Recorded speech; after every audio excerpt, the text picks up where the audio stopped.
All right, perfect. Welcome to the call, everybody. Man, those shout outs were just lit. You got people making a good amount of money trading. You got people sacrificing going to events. You got people plugging in other believers to the mission. And man, we're about to win, right? But what I want you to do right now is think about the first half of your year, right? Think about the first half of your year, whether it was good, whether it was bad, whether it was in between. Just think about it and do a self-audit, right? And really evaluate the type of activity that you were doing. Evaluate how much work you were putting in. Evaluate how much time you're putting in. Evaluate how many events you went to. Evaluate how many events that you did. Evaluate how many in-home presentations you did. Evaluate how many times you were on the charts. Begin to evaluate these things, guys, because here's the deal. A lot of people want to go far, but we first got to know where we are. A lot of people want to go far, but we first got to know where we are. So you got to know basically what you did in the first half of the year for the scoreboard to be where it's at right now at halftime.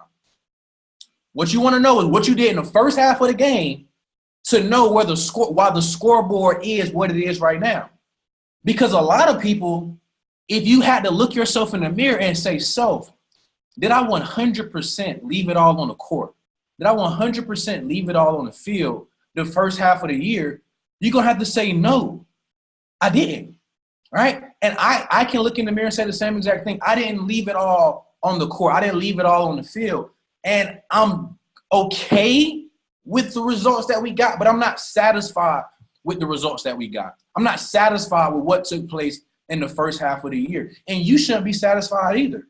But you got to get to a place where you're 100% dissatisfied with what took place the first half of the year, right? You got to get to a place where you're 100% dissatisfied at how your life looks right now. Whether you're making $10,000 a month trading, whether you're making $5,000 a month in the business, whether you're platinum 2,000 right now, right? You still got to be 100% dissatisfied with where you are right now. Because if you don't, you're never going to change. See, if you're not 100% dissatisfied with your results from the first half of the year, you're not going to change it in the second half of the year. If you're not 100% dissatisfied with how you play in the first half of the game, when the coach comes to and makes adjustments at halftime, you're not going to make a change because you're like, coach, I'm good. I put up buckets the first half. I had 11 points the first half. I scored a touchdown in the first half. You're satisfied. But in order for a change to take place, guys, you're going to have to get 100% dissatisfied because that's the only way you're going to make adjustments. That's the only way you're going to make a change, when you get to a place where you're 100% dissatisfied. And there's a story that I tell when I do these events because it's one of my favorite stories. And my mentor told me this a long time ago, right? And so I want to tell you guys, there was a story about an old man and a dog, right? And every single day, this mailman would deliver mail to this old guy's home because he wasn't physically able to go down to the street to pick up the mail. He was old, he couldn't really walk. So the mailman would bring the gentleman's mail up to the door every single day. And this pattern took place for months, right? And so one week, the mailman comes up to the door and he notices that the man has a dog. And the dog was sitting in his one spot, moaning and agonizing in pain. But he didn't say anything. Days went by. A week or two went by. He finally said, "Excuse me, sir. I've been coming up to your home to deliver you this mail for the past week, past 2 weeks, and I noticed that you got a new dog." All right. So the old man says, "Well, excuse me, but this is not even my dog." So now the mailman begins to scratch his head like, wait a minute. Whose dog is it? I've been coming up here for the past, week and a half, 2 weeks, and this dog is right here in the same spot, moaning and agonizing in pain every single day. And the old man says, "Well, the dog comes up to my porch every single day around the same time to lay in the same exact spot." And then the mailman like, okay, well, that has nothing to do with why he's moaning and agonizing in pain. And then the old man says, "Well, I would assume that the reason that he's moaning and agonizing in pain is because he comes up to my porch every single day to lay in the same spot. But what I didn't tell you was he was laying on a nail. So now the mailman is really scratching his head like, wait a minute. Why in the world would this dog be laying on the nail? And then the old man says, because the pain of the nail isn't hurting him to the point where he wants to get up and leave. The pain of the nail isn't hurting him bad enough to the point where he wants to get up and leave. See, when you're 100% dissatisfied with something, you'll make a change. See, the dog, he wasn't 100% dissatisfied. He was comfortable laying on the nail. He was comfortable laying on the nail. See, you won't make a change because you're comfortable with how the first half of the year looks. You won't make a change at your workplace because you're comfortable living check to check. You won't focus on trading and becoming the best trader because you're comfortable with the money that you make trading right now. See, that's why people can't get ahead in life, because they get to a place where they're comfortable. People can't get to where they want because they're comfortable, just like the little dog on the porch. The pain of that nail wasn't hurting him to the point bad enough where he wanted to get up and leave. And what I want you guys to understand is comfortability is not conducive to growth. Comfortability is not conducive to growth. Just imagine this. Can you imagine that bamboo seed? Can you imagine how uncomfortable that bamboo seed has to be under the ground? Just think about that. In the dark. Can't really breathe. Just imagine if you were underground. Not necessarily dead, but just uncomfortable, constricted to a space. A lot of you guys know I'm about to have a son in the next 2 to 3 weeks, right? That's why I couldn't make the Bob Proctor event. My wife was about to kill me if I would have left, right? To be going that long in Cali for 7 days, right? But think about this. She's about to have a baby in the next 2 to 3 weeks. The baby's about to come up out of her. Can you imagine how uncomfortable my son Keegan is in her stomach right now? Just think about that little baby just in there balled up, uncomfortable. But see, when you're comfortable, you cannot grow. You have to be uncomfortable to grow. See, if my baby was in there comfortable, he wouldn't be growing. If the bamboo seed was comfortable in the ground, the bamboo seed would not be growing. Are you getting this right now? See, you have to get to a place where you're uncomfortable. And see, sometimes people don't necessarily fail or they don't necessarily reach their destiny, not because they have too much pressure on them, but because they don't have enough pressure on them. Sometimes people don't fail in life because they have too much pressure on them. They fail because they don't have enough pressure on them, because they're in a place where they're completely comfortable. They're in a place where they're not necessarily growing. They don't have any pressure on them. Think about a tire. See, sometimes a tire can bust because the tire has too much air. But sometimes the tire will completely blow out because it doesn't have enough air in it. So you got to have just enough pressure to keep you going. Pressure makes diamonds. Fire purifies gold. But remember, when you're comfortable, you're not growing. You got to get to a place where you're completely uncomfortable with the way that you've been living. You got to get uncomfortable with the first half of the year. That's why you got to take a step back and look at January to now we're in July, and look at the effort that you put forth. Look at everything that you've been doing for the first half of the year, whether it may be good, whether it may be bad, whatever the case may be. You got to look at it and say, man, these are my results. What can I do better? What areas can I grow in? What did I not sacrifice to get to where I wanted to go? How much pressure did I have on me in the first half of the year? See, some of y'all, again, you don't have enough pressure on you right now. That's why you ain't growing. You're so comfortable. Like, you got enough money to make it through the weekend. You got enough money to pay the bills and get through the weekend and do it all over again the next week. And you're comfortable doing that because that's what you've been doing. So when somebody says sacrifice, go to an event, you can't do it because it's out of the parameters of your comfort zone. And what your comfort zone really is, guys, it's a distraction to the dream that God placed in your heart. That's what your comfort zone really is.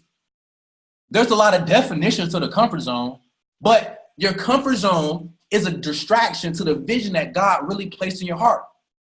And we talked about what distractions are. Distractions lead to disappointments. Distractions lead to destruction.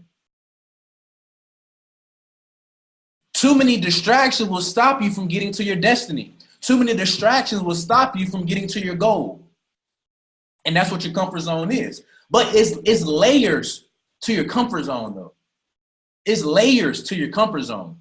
Layers. So it's 10:30 right now. Perfect. I need to pull this up on my phone really fast so I can use my whiteboard. Because it's layers to a comfort zone.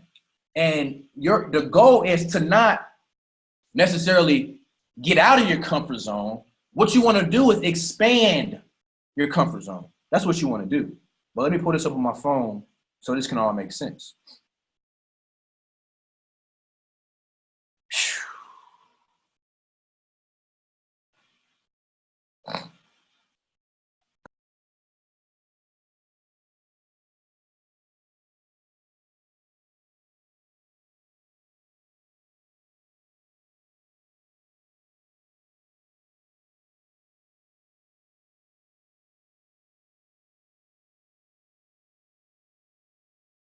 Can y'all hear me right now?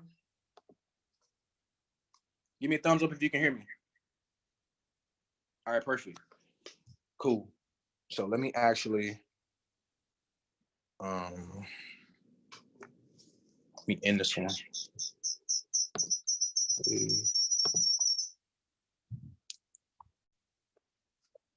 All right, perfect. Can y'all see me? Okay, y'all can see me. Y'all can hear me. Marker. All right, perfect. We're lit.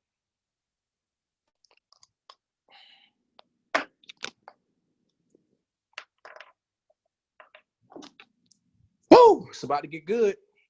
Perfect. So right now, this is what most of you guys' comfort zone look like. And this is the reason why you're not growing. This is your comfort zone right now. This is what so if you're drawing, if you're taking notes, you want to write a very, very small circle. Because this is what most people's comfort zone look like. But this is not all your comfort zone is. This is a part of it. And then you have this area. That's somebody else. That's another part of your comfort zone. All right. And then you have this area. That's your whole entire comfort zone. But when you look at a successful person, the first zone is called the habit zone.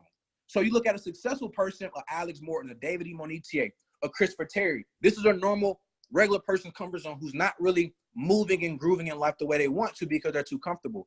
Then you have somebody that's massively successful. Their habit zone is about that big.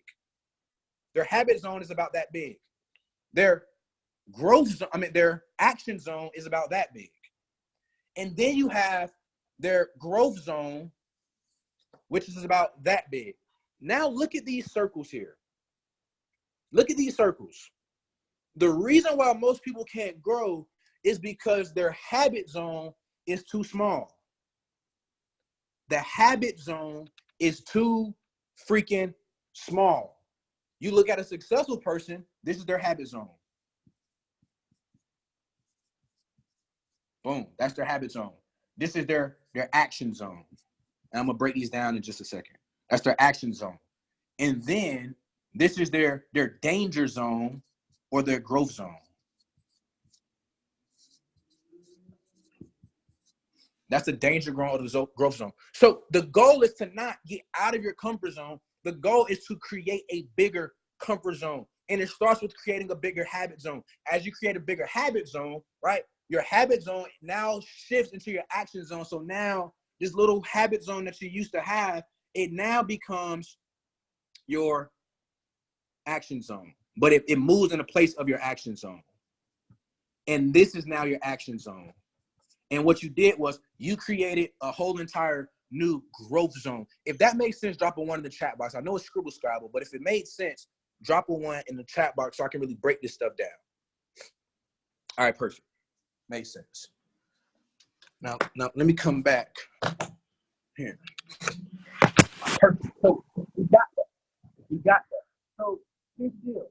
In order for you to grow the way that you want, you're gonna have to really, really, really understand the layers of your comfort zone, because that habit zone, that's the zone where you feel safe. That's the zone you feel in control, and that's the zone that you should be really, really afraid of if it's small. Because as the habit zone gets bigger, you can now create what we call a new normal. See,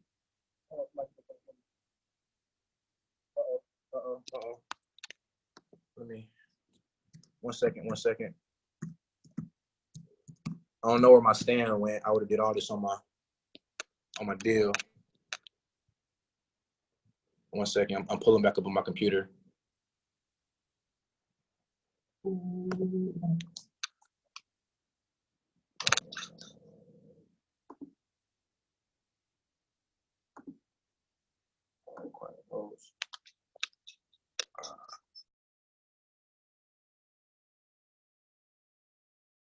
All right, we good? Can y'all see me and hear me? Drop one in the chat box. Drop one in the chat box. All right, perfect. It looks like we good. All right, we cool. Perfect. So the goal, guys, is to, again, create a new comfort zone. The goal is to create a larger comfort zone, if you would, because as you do that, again, the habit zone now moves in place of the action zone. The action zone now moves in place of the danger zone or the growth zone. And as you shift inside these new zones, guys, there's going to have to be a mental transition that takes place. There's going to have to be some type of transition that takes place. And what happens is when we are scared to make a transition, God can't put us in a new position. You want to write that down, because that's a nugget I'm about to get real deep into. When we don't make when we are scared to make a transition, God can't put us in a new position. When we're scared to make a new transition, we can't go to a new position, right? We can't go to a new position. And here's what I mean by that. Here's what I mean by that. When we're at a place, when we know that a change needs to take place, when we're at a place where we know that we got to do something different to get a different result, and we don't do that, we're limiting the things that can come in our life. We're limiting the success that we can have, because in order for us to become successful, there's going to have to be some type of sacrifice that's made. In order for us to become successful, there's going to have to be some type of sacrifice that is made. And a lot of times we have to sacrifice things that we don't want to sacrifice. If you look at your life right now and you know that, man, I got friends in my life that I don't want to let go, that's going to stop you.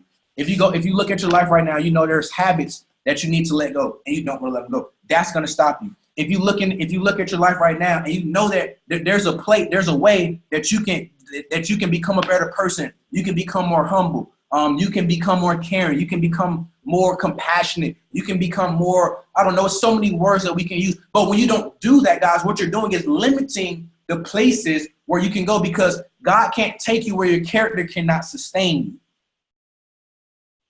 You can't go where your character can't sustain you.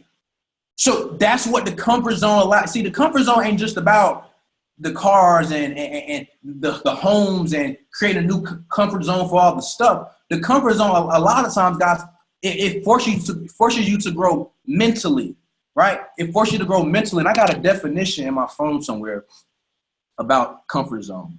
Here you go, right here. A comfort zone is a psychological state, mental, in which things feel familiar to a person and they are not at ease and in control of their environment. A comfort zone is a psychological state, mental, in which things feel familiar to a person and they are at ease and in control of their environment. And see, familiarity breeds contempt. Familiarity breeds contempt. And so many people are familiar with a known hell that they're scared of an unknown heaven. So many people are familiar with a known hell that they're scared of an unknown heaven. What that means is they're familiar with, man, I know this nail is killing me, but I don't want to get up. Man, I know this job is killing me, but I don't want to do what's required for me to get up out of this job. Man, I know I'm not making the amount of money or having the success that I want to have trading yet, but man, I'm not willing to put in the work that I need to put in to have that success that I want. Man, I know I'm supposed to show the plan 4 to 6 times a week, but I'm comfortable with the way my life looks right now. So I'm not going to show the plan 4 to 6 times a week. Simple. I'm not going to show the plan 4 to 6 times a week because I'm too comfortable. Your comfort zone is all mental. It literally says it in the definition. A comfort zone is a psychological state in which things feel familiar to a person. So when we talk about success being 90% mental, 90% spiritual, we mean that because everything, your comfort zone is spirit. Listen to me, that just dropped in my spirit. Your comfort zone is spirit. You can't see a comfort zone. It's just there. You can't see faith. It's just there. You can't see belief. It's just there. You can't see emotions. They're just there. Your comfort zone is spirit. It's a psychological state in which things feel familiar to a person and they're at ease and in control of their environments. And if you want to go to a new position, you're going to have to learn how to transition out of your comfort zone and not look back. If you want to go to a new position, you're going to have to learn how to transition out of your comfort zone and not look back. Because if you look back, you're going to get salty. It's about to get good. If you look back, you're going to get salty. If you look back, you're going to get salty. I'm going to say this one more time. If you look back, you're going to get salty. Riyahd, what do you mean by that? Man, you guys know that my favorite book by now, you should know, it's the Bible. It's the #1 best-selling book of all time. And in the book, it's a lot of great stories. So there's one story about somebody that looked back, right? So there was a story, I'm going to give it to you in a nutshell. There was a story, a guy named Lot and his wife. An angel came down to Lot and said, listen, you need to get your family out of this town, out of this city, because this town is about to burn up. God is about to rain fire down from heaven and burn the whole town up. So you want to get your family and you want to disperse. You want to go to the mountains. So guess what Lot does? Lot follows the instructions. But as they're leaving the town, as they're leaving their comfort zone, right? The angel said, whatever you do, don't look back. Tell your family, he didn't say why don't look back. He just said, don't look back. So they start running out of town. They're getting their stuff. They're leaving. Boom, boom, boom, boom, boom. And so as they're running out of the town, guess what the wife does? The wife looks back at her comfort zone. The wife looks back where she used to be comfortable at. And guess what happened? She became a pillar of salt. So when you get out of your comfort zone and you look back, you run the risk of becoming salty. I'm going to pause for a minute and let that sit on your spirit. You run the risk of looking soft. You run the risk of becoming salty every time you leave that comfort zone, because that's what she did. The angel came and said, I need you and your family to get out of this city. I know that y'all been comfortable here. I know that y'all been spending time here. I know that you was raising your kids here. I know that you had animals and you was trading for goods and crops here, but I need you to leave. And when you leave, don't look back at what you just left from. When you leave, don't look back at what you just left from. I'm not going to tell you why not to look back, but I just need for you to leave and not look back. So Lot's running out of the city with his kids, his 2 daughters. He don't look back. They don't look back. But the wife, guess what she had to do? She had to look back to revisit her past where God was trying to take her from. And once she looked back, she became a pillar of salt. So what am I telling you right now? As you start stretching, as you start growing, as you start transitioning out of your comfort zone, creating a new normal, right? Creating space, creating a capacity where God can bless you. Don't look back at your old habits. Don't look back at the people that you used to hang with. Don't look back at the things that you used to do when you were the person that you used to be. Don't look back at the comfort zone that you used to hang in when you used to be a person that had a small capacity that could hang out in that comfort zone, in that small habit zone. But every time you look back, you run the risk of becoming salty. That's in Genesis. Check it out. I don't remember the verse off the top of my head, but it's in Genesis. Check it out.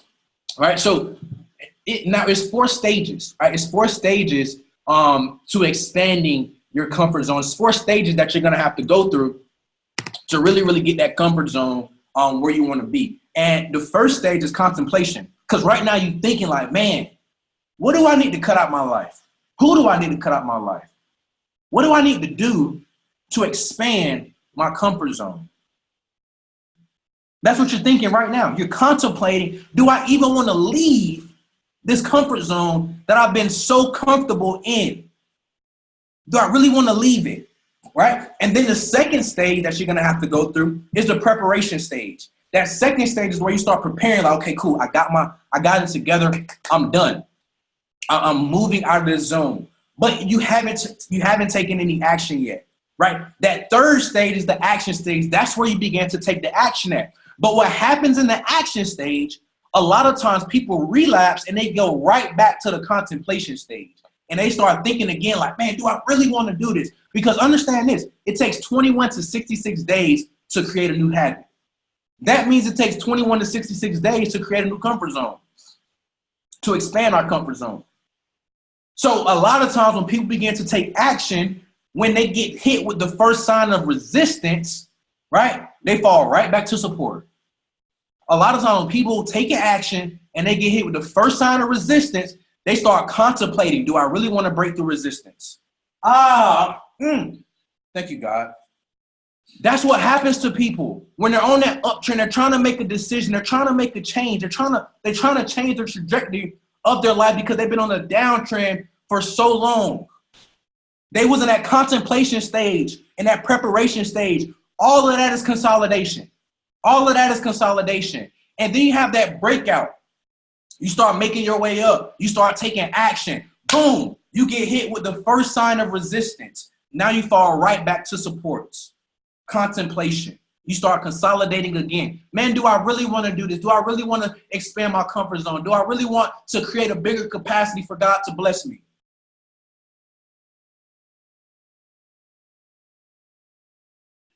And then you relapse again. You relapse again. But at some point, it's going to click for you. At some point, you're going to say, man, I got to change my life. Because you're going to get to a place where you're 100% dissatisfied. See, the reason why you haven't leveled up your bank account yet, because you're not 100% dissatisfied with your bank accounts. The reason why you're still sitting in that same place, that same apartment, you're driving that same car, because you have not gotten 100% dissatisfied. Once you get to a place where you're 100% dissatisfied, you will make a change. See, 3 years ago, it'll be 3 years for me in 6 days. It'll be 3 years and 6 days since I've been an entrepreneur. July 7th, 2016 was when I signed up in my first network marketing company. I made my first 6 figures in a total of 18 months. But let me give you the backstory how that happened. See, prior to July 7th, I was sleeping on the twin size bed in my parents' house. A lot of y'all know the story. I was sleeping on the twin size bed in my parents' house. And I just got to a point where I'm like, bro, I got $27 in my bank account. I got this college degree sitting on the wall. I'm sleeping on a twin size bed. I can't bring girls over here when I want to. My mom is annoying me. I'm broke as a joke. My Camaro, I had a 1981 Camaro. I didn't have enough money to restore the car like I wanted to. I was so dissatisfied with my life. I was so dissatisfied. I said, Mom, how in the world can I make some money without getting a job? And she referred me to my cousin who was in a network marketing company, and I got started. And in my first 14 days in the company, no experience in network marketing. I had never had a job before. I had never had experience in sales before. I had never been in an environment where we was even doing real people stuff. I was an athlete from the age of 5 until I was 23. I had never been in a work environment. But in my first 14 days inside of the company, I got to a position where I was making $1,000 per week. I was making $4,000 a month in 14 days. How? Because I got 100% dissatisfied with my situation. I said, bro, if I don't make a change in my life, nothing is going to change in my life. That's where you got to get to. But see, I was dissatisfied at looking at my SunTrust bank account at the time, and there wasn't any money in there. I got dissatisfied at waking up, sleep on the twin size bed at my parents' house. I got dissatisfied. You should be dissatisfied with your situation. You're not making six figures yet. A lot of us on the line. You're not financially free yet. A lot of us on the line.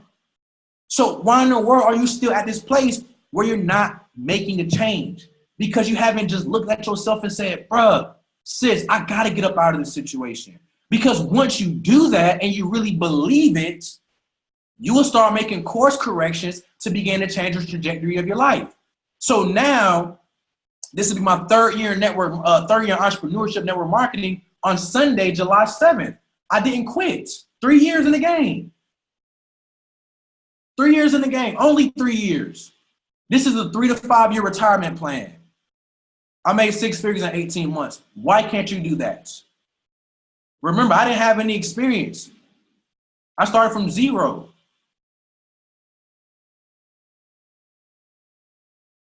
Man, if God created the world in 6 days and you have the ability to create, don't you think you can create a new life? Don't you think you can create a new world for yourself in 6 months, in 18 months? If he created the whole world in 6 days and he gave you that same power, that same ability to create, and even when you're not creating, he's still creating on your behalf, you think he stopped creating when he made the world?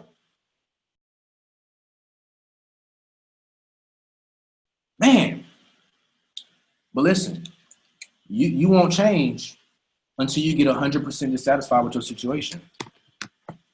The fourth stage of the fourth stage of that is maintenance. All right. Once you've had the action, you relapsed a couple times, and you kind of got it now. It's became a new normal for you, right? You now have the maintenance stage.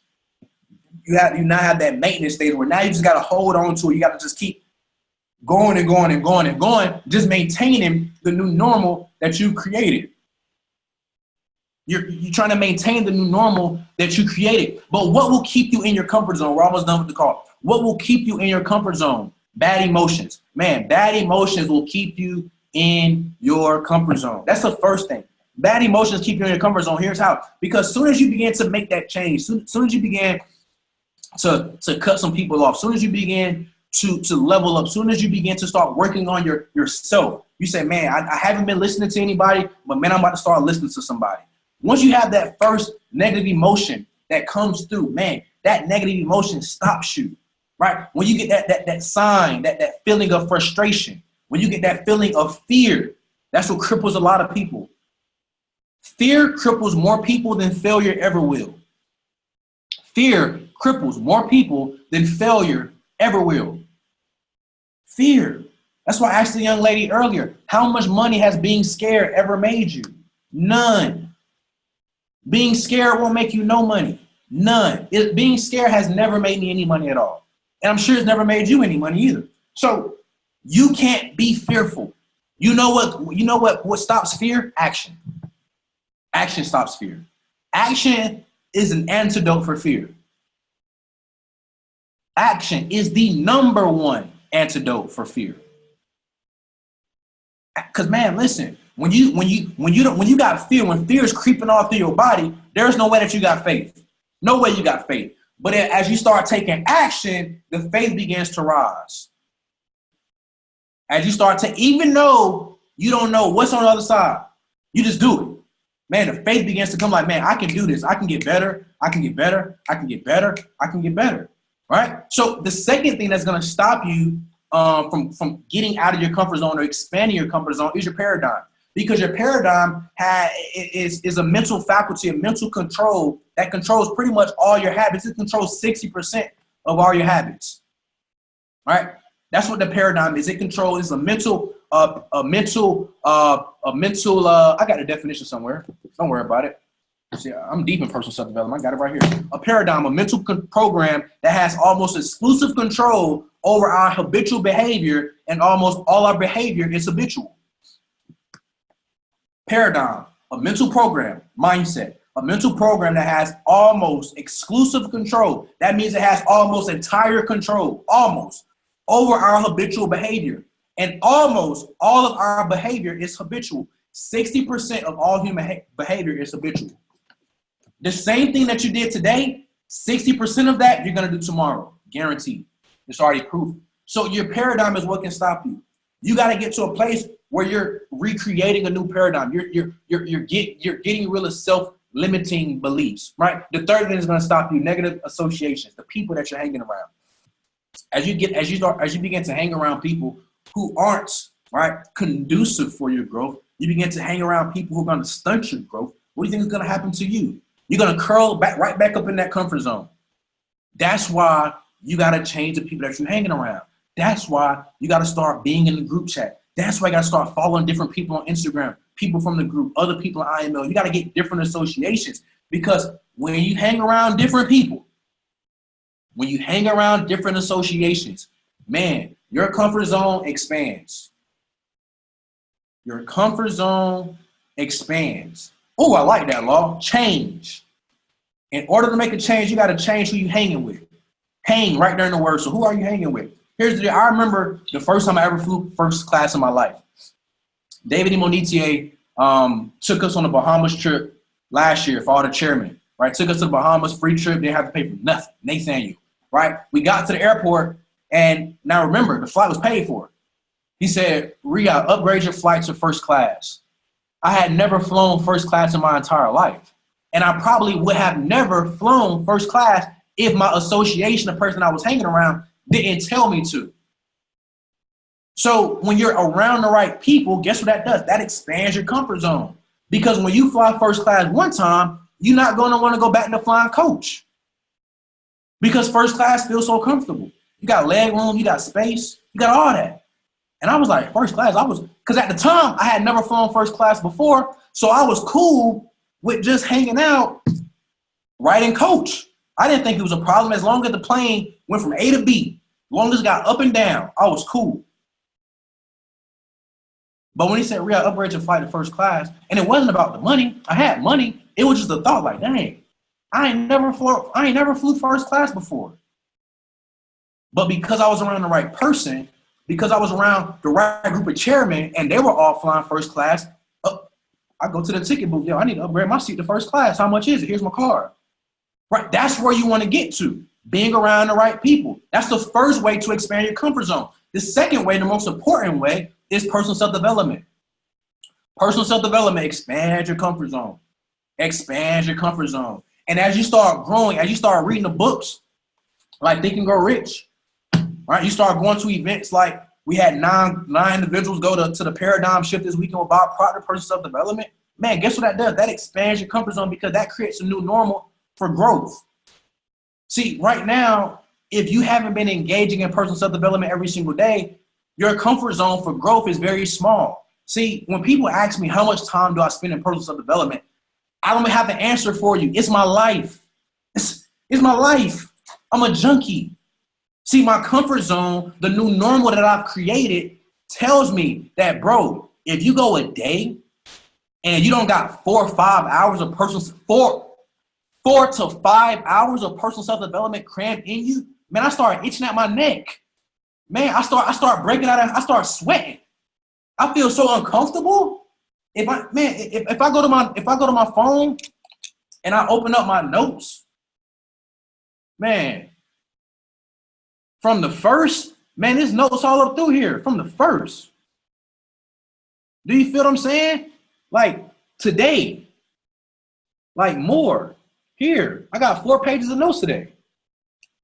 4 different tabs. Not even counting the books that I just read today. I feel like a junkie. I have to get 4 to 5 hours. Now, is that your schedule? Probably not, because my schedule is different. I don't have anything to do but build a business. So if I don't get a 4 to 5 hours minimum, I feel weird. How do I cram 4 to 5 hours in? I do 2 in the morning before I get out of my bed. Before my feet even hit the ground, I got to pick up the Bible. I got to pick up Science of Getting Rich. I got to listen to an audio tape. I got to do something centered around personal self-development before I even touch the ground. And then I get in the shower and pray intensely for about 20 to 30 minutes, 15 to 20 minutes, 15 to 30 minutes every day. That's a part of my growth every day. Then throughout the day, I'm chilling. Nobody's calling. I'm not showing a plan. Guess what I'm doing? I'm on my couch. Personal self-development. Before I go to sleep at night, I got to pop open the book. Why? Because I'm uncomfortable if I don't do that. Because the comfort zone that I created for growth is so big. So if I don't do anything, I feel very small. So you got to start growing. You got to create that personal self-development regimen that you can follow every single day, right? Then the third one, being in the right environment, being in the place for growth, being in a place that's conducive for you to win, right? See, a lot of people, you can't grow because you're not in the right environment. So you can be a good seed, but if you're in the wrong environment, you won't grow. See, I can take this bamboo seed, right? I can take this oak tree, this acorn seed, and I can go put it in an environment, but if the environment isn't conducive to growth, it won't grow. Man, you gotta be in the right environment. Mandatory, right? Then you gotta have the right experiences. That's why going to the event in like 73 days is so important. You gotta have the right experiences, right? You gotta have the right experiences, because as you begin to have different experiences, it's gonna expand your comfort zone. Your paradigm begins to change. It begins to shift, right? The exposure, that's the fifth one and the last one, right? The exposure. God will never expose you to something that you can't have, right? And what exposure does, this is what exposure is supposed to do. Exposure is intended to ignite in you an appetite for more. That's what exposure does. Exposure is intended to ignite in you an appetite for more. That's what exposure does. So when you get exposed to different, you want that. See, I went to an event this weekend, right? A different event. I've never been to an event like this before. But the experience and exposure that I got at the event, it made me hungry for more. Right? When I see different things that here in Atlanta, the Bentleys, the Ferraris, when I get exposed to different things, it makes me hungry for more.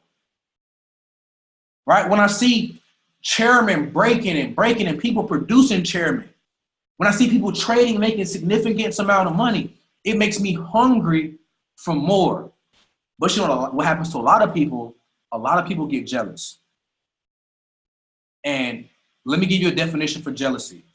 Jealousy is only mismanaged exposure. That's all jealousy is. That was a free nugget. That wasn't even supposed to be in here, but it dropped in my spirit. Jealousy is mismanaged exposure. When you get exposed to somebody in a group chat that's winning, you get exposed to somebody that's having success in your network. Don't even gotta be involved in IML. Don't gotta be involved in trading. It's your friend from back home, your cousin. They start doing something, God shows it to you, and you don't know how to manage the exposure. So you get jealous.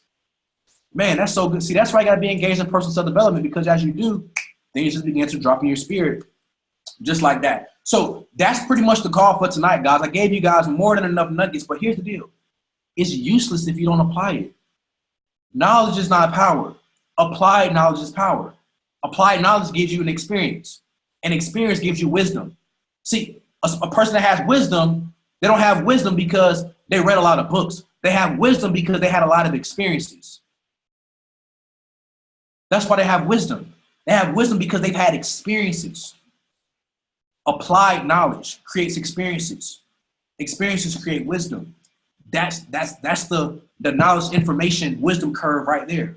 So if you don't have any experiences, you ain't gonna have no wisdom.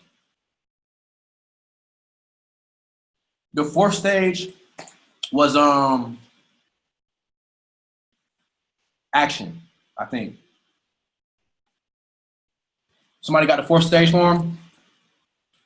I just be flowing, man. I just don't be remembering this stuff half the time. I promise. It's crazy.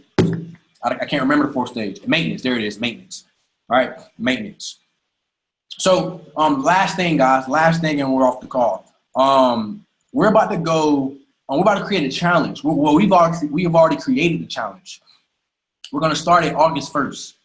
We're going to start a $200 to $2,000 challenge August 1st. We've already got the template. We've already got everything laid out. The only thing that you got to have is $200 to fund your trading account. So what does that mean? If you don't got $200 right now, you got about 30 days to find $200 to fund your trading account on August 1st, because we're going to be trading every single day as a team, every day, to make sure that we get the amount of pips that we need as a team, right? And we're going to all withdraw this money. And here's what the money, part of the money is used for. Part of the money is used for your ticket and your flight or your travel to the IM convention. That's what part of the money is used for.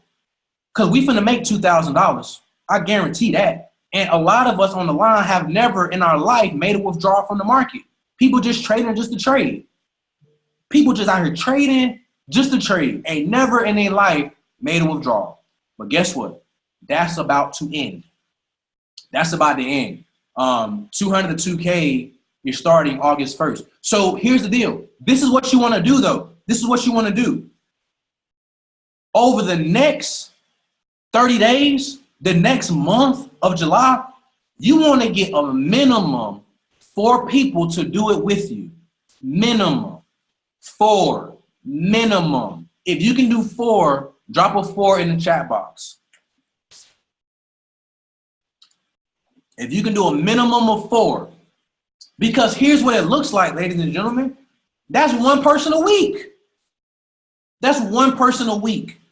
So just imagine you telling 5 people per day, yo, we about to start a $200 to $2,000 challenge with our trading group. Do you want to know about it? That's immediately going to pique their interest. How y'all going to do that? Man, we got this product called a harmonic scanner. Let me show it to you. We got this dope strategy that's 95% accurate. Let me show it to you. And then you're going to show them the trading plan. You're going to show them the trading plan. And I believe we're going to go ahead and drop the trading plan in the group chat so that everybody can have it, so that you can start showing people the trading plan, so you can show them physical proof, the 2K money play. That's what it's called, the 2K money play. Because we about to take $200 to $2,000 as a team on webinars just like this. But listen, you want to get 4 people involved with you. That's a minimum of 4. And I believe everybody can do more than that. But that's what we're doing. So tickets for the event, IM convention, if you log into your back office, you can buy tickets. Right now, these are the lowest the tickets going to be. I think they're like $147 for general admission. That's the lowest they're going to be. They're not getting any lower than that. Jada's 20 years old and invested $1,000 to go to Bob Proctor this weekend. JVL, 20 years old, just bought a ticket for Bob Proctor this weekend, he had to pay $500 for the ticket alone, right? Turbo Sosa, yeah, JVL, 19, my bad, JVL, 19. Turbo Sosa, 16 years old, got a flight from South Florida to Cali. That was $300, right? Turbo 17, I'm messing up all my ages, right? Turbo 17 years old, got a flight from South Florida all the way to Cali. Flight was $300 plus. The ticket for Bob Proctor was $450, and he had to pay for food out there. He's 17. You 25. You 30. Make a sacrifice. But watch this, Brittany Burrell. The reason why you won't sacrifice to be at the event is because your comfort zone looks like this. And there's no room for growth there. There's no room for growth there. See, if you're not at the event, it's because your comfort zone is too small.